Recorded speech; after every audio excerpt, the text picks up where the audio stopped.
Bersama saya Manuel. Pada video ini kita akan membahas mengenai tipe dan lingkungan sistem informasi.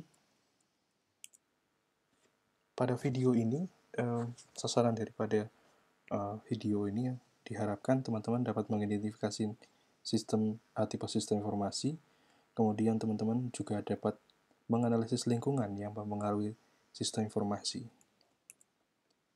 Pada video ini akan dibagi menjadi 4 bagian ya, itu dalam video. Kemudian 4 bagian itu termasuk tipe sistem informasi, yaitu tipe dan level manajemennya, kemudian ada lingkungan tata kelola TI-nya, termasuk di dalamnya adalah area fokus dan siklus tata kelola TI. Yang ketiga adalah strategic alignment model, yang mana merupakan model keselarasan strategi. Kemudian yang 4 adalah tantangan penerapan sistem informasi. Gitu. Ya, sedikit gambaran mengenai sistem informasi pada organisasi modern. Oke, kita melihat yang pertama, yaitu tipe sistem informasi. Pada tipe sistem informasi, kita bagi tipe sistem informasi berdasarkan level manajemennya. Ya. Jadi, dalam gambar, kita melihat ada beberapa tipe yang dibagi atau terdistribusi menurut level manajemennya. Ya, kita melihat beberapa contoh, ya. Salah satu contohnya tipe sistem informasi manajemen information system yang berada di level manajemen middle level management, yang juga berbagi tempat bersama decision support system. Keduanya berada dalam level manajemen yang di tengah gitu ya, atau berada pada manajemen level. Begitu mungkin gambarannya untuk tipe sistem informasi. Untuk sistem informasinya sendiri sudah dijelaskan di pertemuan sebelumnya begitu ya, atau pada topik sebelumnya begitu. Maka bisa diperhatikan di situ tipe satu level manajemen bisa berisikan lebih daripada satu sistem informasi dengan tipe berbeda gitu ya. Nah, kalau dilihat daripada arah untuk arah daripada pengolahan data begitu, data atau pengolahan informasi, maka demikian. Jadi caranya untuk melihat tipe sistem informasi itu. Nah, tipe sistem informasi dibagi seperti tadi dibagi menurut level manajemennya. Jadi level bawah yaitu transaction processing system gitu. Lalu level di atasnya lagi ada MIS dan DSS. Kemudian di atasnya lagi ada executive support system gitu. Lalu arah datanya bisa ditunjukkan dari panahnya gitu ya. Jadi bagaimana transaction TPS gitu, TPS mengarahkan datanya kepada level manajemen gitu. Level manajemen bisa diarahkan langsung ke MIS, bisa langsung ke DSS gitu. Namun untuk DSS dapat mengambil data daripada MIS dan dapat juga mengambil data daripada TPS gitu. Nah, sedangkan level paling atas yaitu SS akan mengambil dua-duanya ya, dari MIS dan juga DSS gitu. Nah, selanjutnya mari kita melihat bahwa seperti tadi yang kita lihat bahwa tipe sistem informasi itu terbagi dalam levelnya begitu. Nah, kalau di gambar ini maka digambarkan tanggung jawabnya daripada tata kelolanya begitu ya. Nah, tata kelola dapat dilihat juga melalui level manajemennya gitu. Nah, tanggung jawab daripada tata kelola itu akan dilihat berdasarkan role-nya atau perannya gitu ya. Lalu tata kelola misalnya pada level strategik itu yang menjadi tanggung jawab yang bertanggung jawab adalah direkturnya, di board of director gitu ya. Jadi tata kelola TI pada level strategik yang bertanggung jawab direktur. Nah, lalu bagaimana dari level manajemen gitu ya? Dari level manajemen yang menjadi tanggung jawab yang bertanggung jawab terhadap tata kelola TI adalah executive management, ya termasuk CEO dan CIO gitu ya. Nah, Lalu hal lainnya lagi, kalau dari level operasional, siapa yang bertanggung jawab atas tata kelola TI-nya? Atas bagaimana tata kelola TI dapat berjalan di level operasional gitu.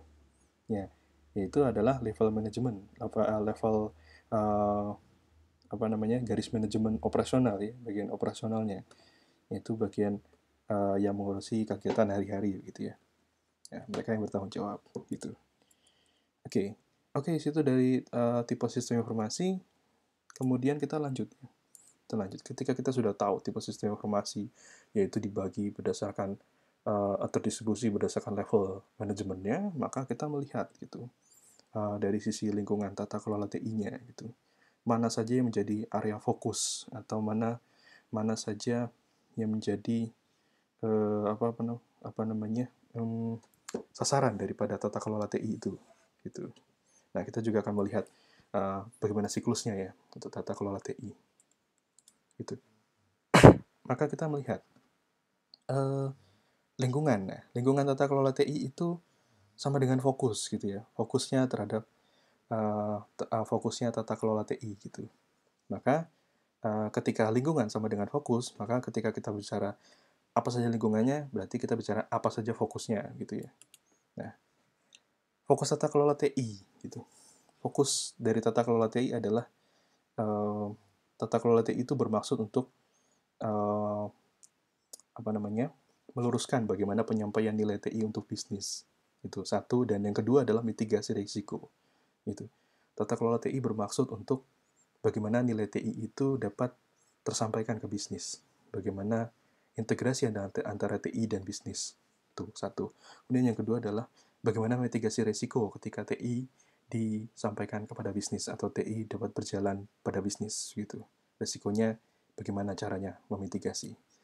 Maka ketika melihat tadi ada dua, kita terjemahkan menjadi fokusnya untuk tata kelola TI sebagai output adalah um, dari sisi pertama tadi untuk penyampaian nilai TI, kita terjemahkan menjadi keselarasan strategi TI dengan bisnis gitu. Jadi dari sisi pertama, output yang pertama adalah itu. Output yang kedua untuk mitigasi risiko, ya kita perlu melihat apakah TI-nya akuntabel, TI-nya akuntabel terhadap bisnis tidak, atau bisnisnya sendiri itu akuntabel tidak, gitu. Maka kita perlu melihat akuntabilitas internal perusahaan, jadi akuntabilitas secara keseluruhan dari perusahaan, gitu. Oke, selanjutnya ketika kita melihat fokus daripada tata kelola TI, maka kita kembali lagi kepada 5 fokus, itu 5 fokus, 5 area fokus dari tata kelola TI, gitu.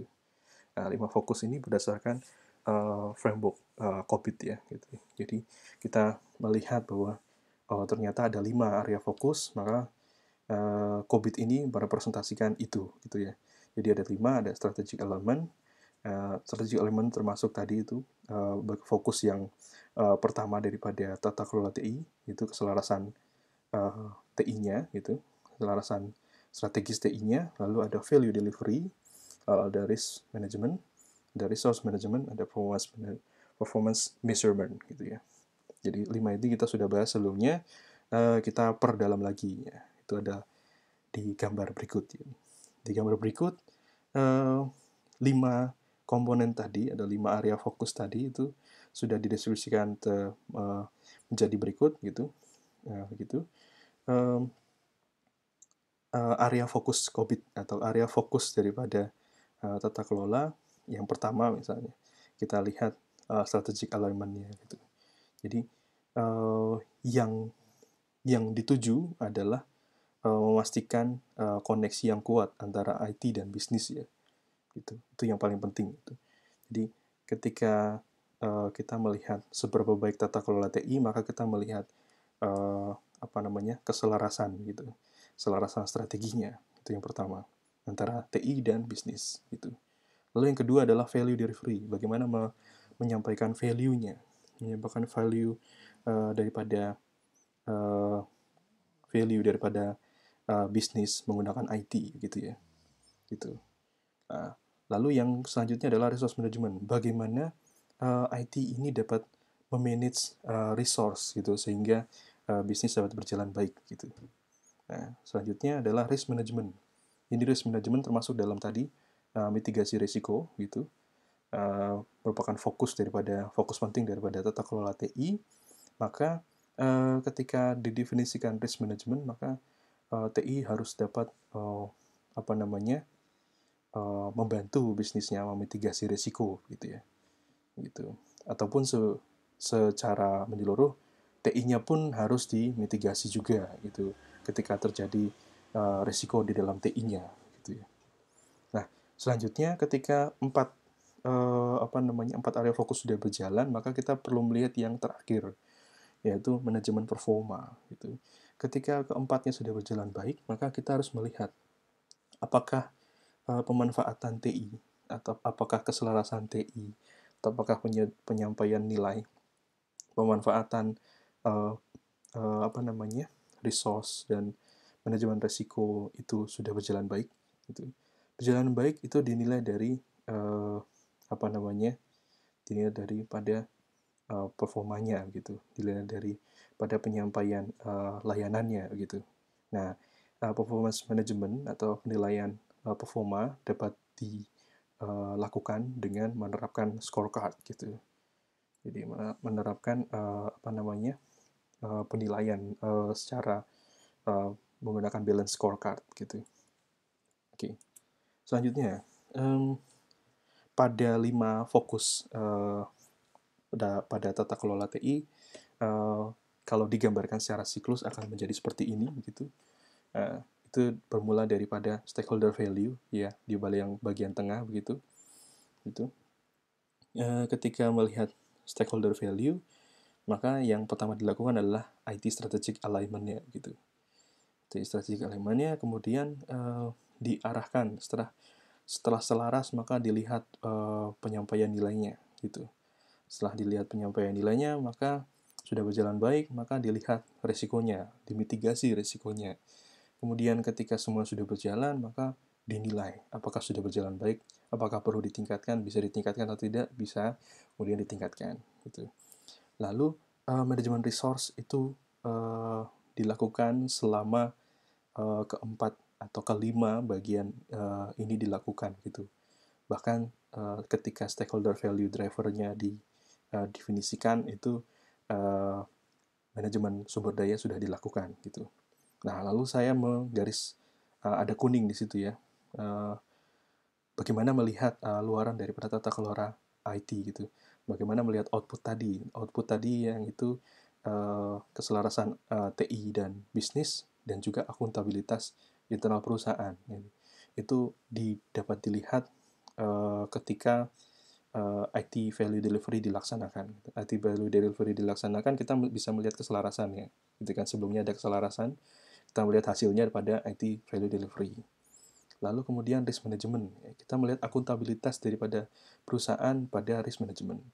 Apakah perusahaan dapat mendeliver value-nya, IT value-nya gitu pada perusahaannya. Nah, maka kita bisa melihat itu di situ. Itu. Apakah belum, berarti perlu diadakan penyusunan ulang pada mitigasi risikonya. Begitu untuk siklusnya, untuk siklus dalam area fokus tata kelola TI. Gitu. Oke, kita tadi melihat dua bagian ya, tipe sistem informasi dan tipe sistem informasi dan lingkungan tata kelola TI. Nah, selanjutnya kita melihat setelah kita tahu tipe sistem informasinya, lalu area fokus tata kelola TI, termasuk lingkungannya tadi, lingkungan tata kelola TI-nya. Nah, lalu kita melihat bagian yang cukup penting daripada tata kelola TI, yaitu keselarasan strategi gitu ya. Nah, kita melihat keselarasan strategi dengan menggunakan metode atau model strategic alignment SAM gitu. Nah, kita lihat dulu strategic alignment model atau SAM itu model yang seperti apa gitu ya. Nah, SAM ini ditemukan oleh Henderson dan Van Kartman itu pada tahun 1993 gitu.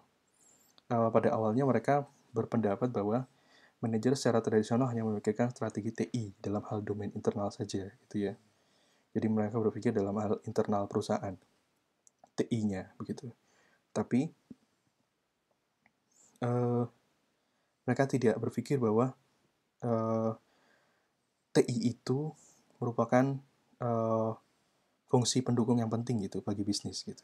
Jadi mereka hanya berpikir itu sebagai tambahan, gitu. tidak sebagai strategi, gitu. Tidak menjadi strategi. Maka Henderson dan Venkatraman menciptakan suatu model, yaitu model SAM gitu ya. Model yang namanya SAM. Gitu. Nah, bagaimana SAM ini digambarkan seperti ada 4 kotak, kemudian ada garis ya, gitu, ada garis arah gitu, ada panah gitu. Nah, empat kotak ini menggambarkan ada sisi bisnis dan IT-nya, TI-nya, dan ada juga yang menggambarkan dari sisi dalam dan sisi luar daripada perusahaan, begitu ya, gitu. Nah, maka harus dilihat bahwa bagaimana yang pertama misalnya bisnis strateginya seperti apa gitu. Maka dilihat bisnis strateginya itu secara eksternal bagaimana mereka menyampaikan bisnis strategi, bagaimana pemikiran bisnis strateginya itu sampai kepada orang luar gitu, di luar perusahaan gitu. Bagaimana juga IT perusahaan strateginya dilihat oleh orang luar begitu. Bagaimana mereka dapat menangkap bahwa oh ini ternyata karena bisnis strategi kesuksesannya atau pada keberhasilan daripada bisnis organisasi atau perusahaannya gitu. Nah, kalau secara internal maka dilihat dari organisasional infrastruktur dan prosesnya. Jadi infrastruktur dan proses bisnisnya itu menggambarkan internal gitu. Nah, bagaimana dari sisi TI? TI dilihat dari infrastruktur sistem informasinya gitu. Lalu bagaimana integrasi antar fungsinya dapat berjalan, maka dilihat misalnya integrasi fungsi pada TI itu dilihat strategi dan infrastruktur. Nah, sedangkan untuk bisnis dilihat strategi bisnis dan bagaimana infrastruktur dan proses bisnisnya dapat dijalankan gitu. Apakah selaras atau tidak gitu ya, sama atau tidak gitu. Sedangkan dari sisi strategic fit-nya gitu, bagaimana strateginya dapat cocok gitu, maka dilihat strategi IT dan strategi bisnisnya dapat dilihat secara eksternal gitu, dapat terlihat oleh orang luar perusahaan gitu. Nah, secara internal secara infrastruktur itu sesuai antara infrastruktur SI dan infrastruktur organisasinya gitu. Organisasi bisa dilihat dari proses bisnisnya gitu. Proses bisnis sama dengan fungsi-fungsi dalam SI gitu ya. Itu maka dilihat strategic fit-nya. Oke. Tadi kita sudah bahas sedikit. Nah, kita bahas secara garis besar ya. Garis besarnya adalah bagaimana strategic fit itu dilihat gitu. Strategic fit itu dilihat jadi diartikulasikan dalam domain eksternal tadi. Ya, kita lihat sebentar. Strategic fit dilihat dari domain eksternal dan juga internal ya. Gitu. Jadi ada eksternal dan juga internal gitu. Kalau eksternal bagaimana perusahaan itu diposisikan di pasar ya seperti tadi saya katakan ya tadi dari sisi eksternal bagaimana IT dan bisnisnya, keselarasan antara IT dan bisnisnya dapat dilihat oleh orang luar gitu. Oh, ternyata organisasi ini sukses karena strateginya gitu. Strateginya yang mana gitu ya antara IT dan bisnisnya gitu. Nah, secara internal bagaimana infrastrukturnya dapat diatur dan dikelola gitu ya. Gitu dari sisi internal gitu. Kemudian dari sisi fungsional, integrasi fungsional, ya kita dapat melihat bahwa bagaimana fungsional TI dan fungsional bisnis itu mempengaruhi satu sama lain, yang akan memunculkan keunggulan strategis gitu ya. Jadi memunculkan keunggulan strategis dapat terlihat begitu secara fungsional gitu. Oke. Berikut ini adalah pengembangan daripada model SAM gitu ya. Model SAM ketika dikembangkan maka akan terlihat seperti ini. Jadi di situ terlihat adalah tiga arah gitu ya. Ketika dilihat secara keselarasan antara strategi, eksekusi strateginya dari sisi eksternal, maka dilihat arahnya, bahwa arahnya berasal dari strategi bisnis, kemudian diarahkan kepada infrastruktur organisasi, lalu kepada IT-nya gitu. Nah, maka ketika perusahaan atau organisasi ingin mewujudkan keselarasan eksekusi strateginya, maka dia pertama dilihat adalah strategi bisnisnya, kemudian yang terakhir baru kecocokan antara organisasi dan TI-nya secara infrastruktur gitu.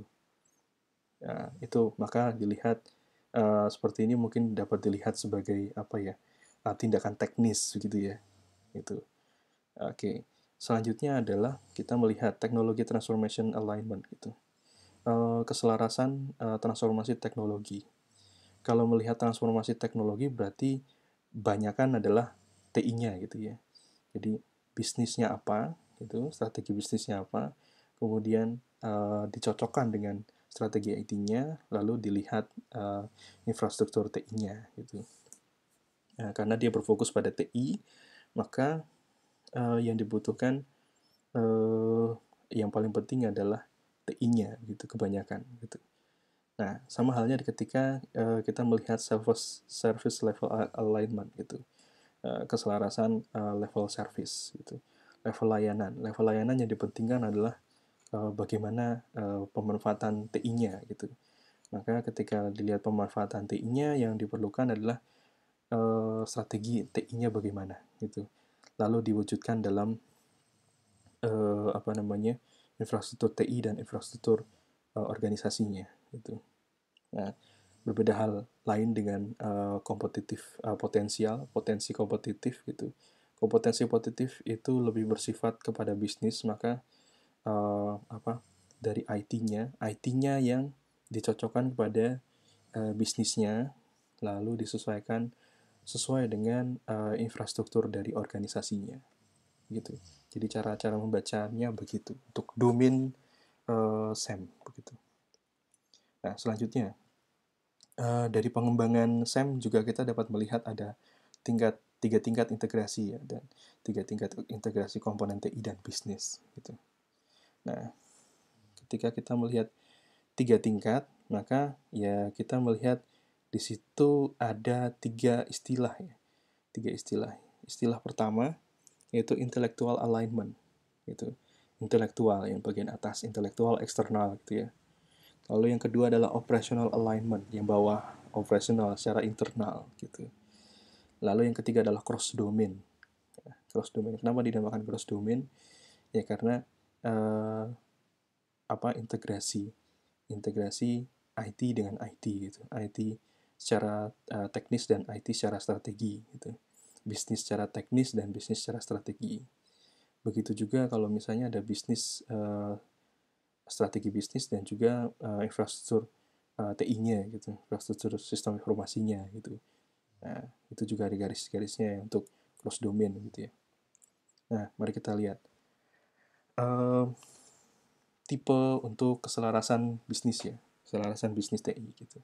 Nah, terdapat ada tiga tadi yang saya sebutkan itu. Intellectual alignment yaitu berpusat pada berfokus pada integrasi eksternal gitu, integrasi eksternal, lalu berbicara mengenai kesepakatan antara strategi IT dan strategi TI dan strategi bisnis gitu. Ya, bagaimana secara intelektual ya. Intelektual ya berarti melihat strateginya bagaimana dibandingkan dan diselaraskan gitu. Kemudian secara operasional, jadi operational alignment.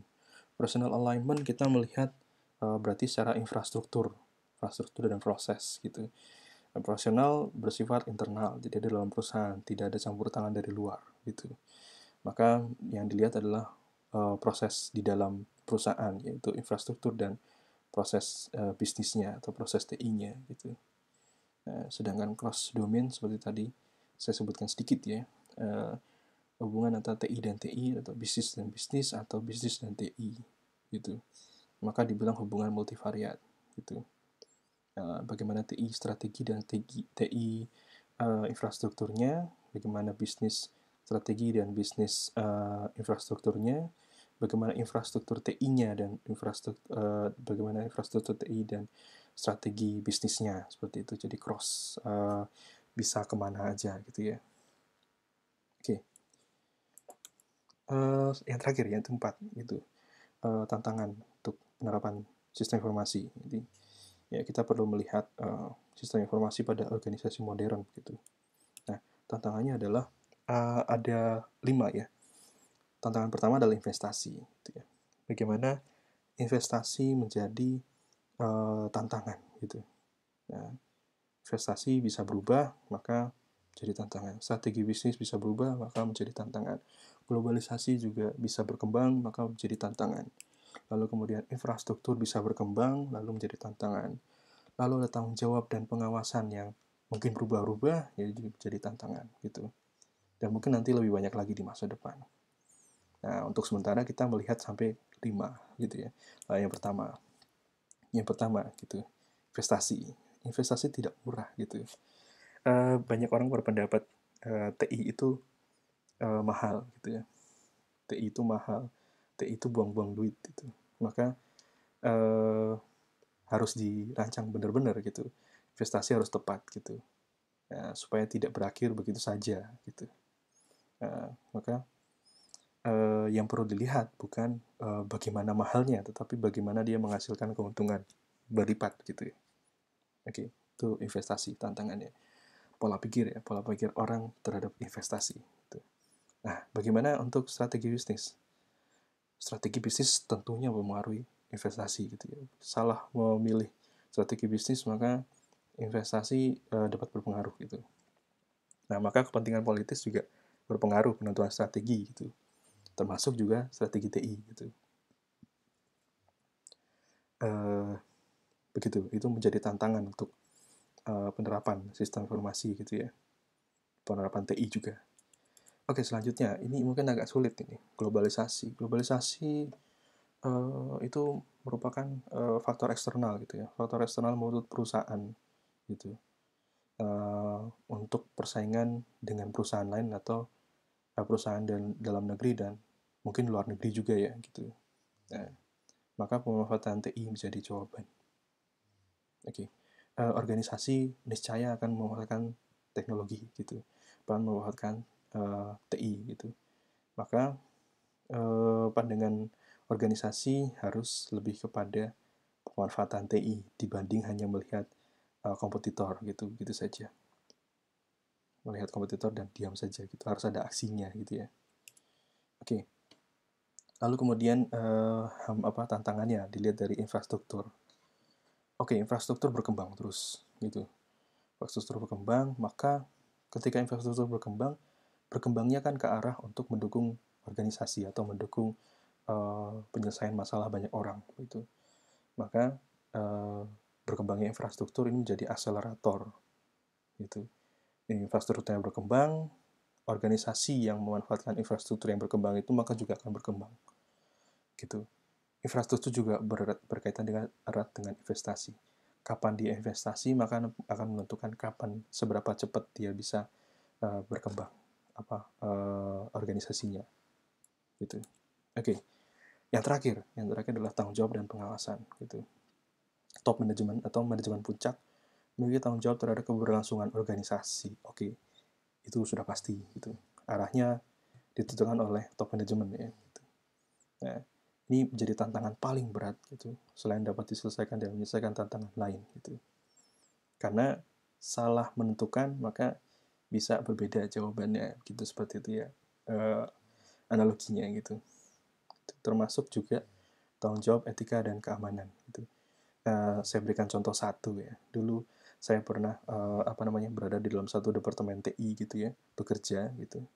Dari manajemennya tidak memberikan izin untuk memperbarui pembelian server, memperbarui server dengan membeli yang baru gitu ya. Karena kapasitasnya sudah tidak cukup, kapasitas akses maksud saya gitu ya. Suatu saat terjadi overload, maka sistem harus di restart gitu. Server harus di restart. Nah, ketika overload, restart itu butuh lebih dari 1 hari. Maka itu kesalahan daripada top manajemen yang tidak memutuskan untuk ya setidaknya mengadakan persiapan itu untuk pembelian atau melakukan antisipasi itu. Ketika tidak dilakukan ya terjadi itu, dan banyak proses bisnis yang terhenti gitu ya. Nah, maka ini menjadi penting gitu ya, menjadi tanggung jawab gitu, menjadi tanggung jawab dari top manajemen untuk pintar-pintar mengantisipasi, memitigasi resiko yang tadi seperti di awal sudah disebutkan gitu. Nah, top manajemen juga bertanggung jawab untuk etika dan keamanan ya. Mungkin yang paling kelihatan adalah keamanan gitu ya. Kalau etika itu kan tergantung individu, tapi kalau keamanan itu tanggung jawab bersama gitu ya. Bagaimana data bisa bocor itu kan salah satunya karena kurangnya persiapan dari manajemen, terutama keputusan dari top manajemen gitu. Oke, tadi kita sudah membahas banyak hal mengenai beberapa hal mengenai tipe dan lingkungan sistem informasi, termasuk di dalamnya adalah tipe sistem informasi itu sendiri, kemudian lingkungannya juga gitu, lingkungan penerapan tata kelola teknologi informasi, kemudian di situ juga sudah dibahas mengenai SAM, Strategic Alignment Model, gitu. Bagaimana itu diterapkan, gitu. Bagaimana itu mencerminkan suatu mencerminkan suatu perusahaan yang saling bersinergi antara TI dan bisnisnya. Dan yang terakhir adalah bagaimana tantangan penerapan sistem informasi gitu ya di organisasi modern gitu. Nah, kira-kira demikian gitu. Saya kira cukup gitu dari pemaparan itu. Kemudian ketika nanti ada pertanyaan, silahkan disampaikan di kolom komentar gitu. Begitu untuk video kali ini mengenai tipe dan lingkungan sistem informasi. Oke, terima kasih.